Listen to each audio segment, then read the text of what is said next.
Ration card కావాలి. రాష్ట్ర వ్యాప్తంగా అన్ని జిల్లాల్లో అన్ని మండలాల్లో రేషన్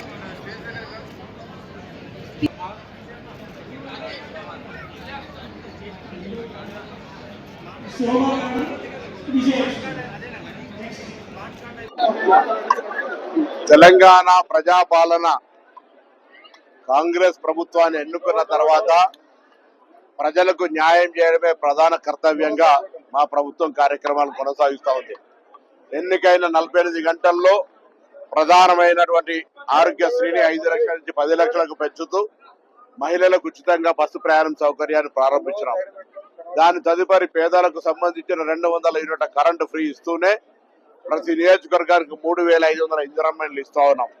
ఈరోజు రాష్ట్ర వ్యాప్తంగా ఎన్నికల కొరకో ఉప ఎన్నికల కొరకో సంబంధం లేకుండా అర్హత కలిగిన ప్రతి ఒక్కరికి రేషన్ కార్డులు ఇస్తూనే 6 కిలోల సన్న బియ్యాన్ని ఇస్తా ఉన్నాం.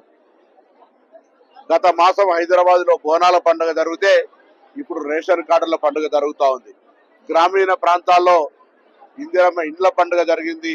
దాని తర్వాత 9 రోజుల్లో 9,000 కోట్ల రూపాయల రైతు భరోసా ఇచ్చే కార్యక్రమం కొనసాగింది.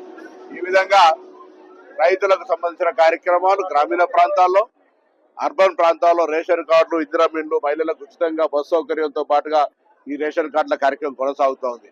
ఇప్పుడు కూడా ప్రభుత్వం చాలా స్పష్టంగా అర్హత కలిగినటువంటి ప్రతి వ్యక్తి రేషన్ కార్డు కొరకు అప్లై చేసుకోండి, వెరిఫికేషన్ చేసి వారికి రేషన్ కార్డు ఇస్తాం. రాజకీయాలు లేదా ఇతరత్ర కుల మత ఏం పేషిజం లేదు. అర్హత ఇచ్చే క్రైటీరియా. తప్పకుండా ఈ అవకాశాన్ని అందరు వినియోగించుకోండి. అదేవిధంగా సన్న బియ్యం కూడా ఇస్తా ఉన్నాం. నియోజకవర్గానికి 325 ఇళ్లకు సంబంధించిన ఎంపిక ప్రక్రియ జరుగుతోంది. గతంలో ఉపాధి ఉప్పల్లో ఉంటే ఇల్లు కొల్లూరులో కట్టిండ్రు, ఖాళీ ఉన్నాయి. అవన్నీ కూడా ప్రజాధనం దొరికిన తప్ప ఇంకొకటి లేదు. ఈ రోజు ఎక్కడ ఉపాధి ఉంటే అక్కడనే ఆ ప్రాంతంలోనే వారికి ఇల్లు కట్టియాలి, ఇందిరం ఇల్లు అనే ఆలోచనతో ప్రభుత్వం ఆలోచన చేస్తుంది.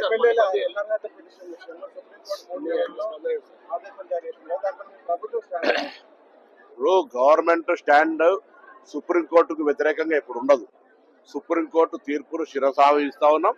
ఆ సంబంధించిన నిర్ణయం గౌరవ స్పీకర్ గారు తీసుకోవాలని స్పష్టంగా కోర్టు చెప్పింది. కాబట్టి సుప్రీంకోర్టు శాసనసభకు సంబంధించిన అంశం. ఆ నిర్ణయాలను స్వాగతిస్తా ఉన్నాం. దానికి సంబంధించిన ప్రజాస్వామిక నిర్ణయాలు జరగాలని కోరుకుంటాం. ట్రాన్స్పోర్ట్ శాఖలో సారథి పోర్టల్ పనిచేయట్లేదని ప్రజలు చాలా అవస్థలు పడుతున్నారు. అసలు దాన్ని ఒక మంచి ఉద్దేశంతో మీరు తెర మీద తీసుకొస్తే అది మాత్రం ప్రజలు చాలా అవస్థలకి గురి చేస్తుంది. దాని మీద తీసుకోండి. సారథి పనిచేస్తలేదని ఎక్కడ నా దృష్టికి రాలి. నేను 3 రోజుల కింద డిపార్ట్మెంట్ రివ్యూ చేసిన. తప్పకుండా దేశంలో 29 రాష్ట్రాల్లో 28 రాష్ట్రాలు సారథి వాహన్ పోర్టల్లో ఉంది. సో తెలంగాణ ఒకటే గత 10 సంవత్సరాలుగా ఏ కారణంతో నాకు తెలియదు ఈ సారథి వాహన్ పోర్టల్లో జాయిన్ కాలేదు. It's a Indian union government కు సంబంధించిన మోటార్ వెహికల్ యాక్ట్ లో మనం అందులో కావడం. అందుకు సంబంధించి తప్పకుండా ఏదైనా పొరపాట్లు కొత్తగా అందులో చేరడం ద్వారా సాంకేతిక సమస్యలు ఉంటే వెంటనే పరిష్కరిస్తాం.